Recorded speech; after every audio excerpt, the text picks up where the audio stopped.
morning from Clasheen. I'm just about to felt a pod, which is going to be one of the pieces that I am making for my new online workshop, which is going to be a short project-based workshop. It's going to be about eco-printing three-dimensional felt objects. And I just wanted to share a little tip with you today. I've got my materials on the table, but I wanted to show you my favorite embellishing fibre. And an embellishing fibre is one that you put on the surface of your felt.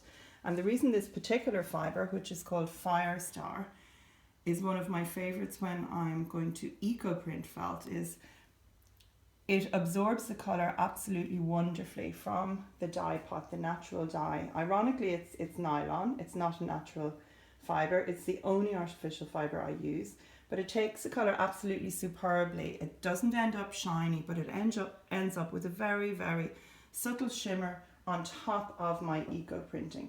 So today, as I say, I'm going to lay out and felt quite a large pod, and I hope you're all having a good day wherever you are. In the workshop I'll be discussing more options for cellulose fibre as embellishment, but for today my favourite embellishing fibre and the only artificial one that I do use is Firestar. Over and out from Clasheen, and I'll talk to you again soon.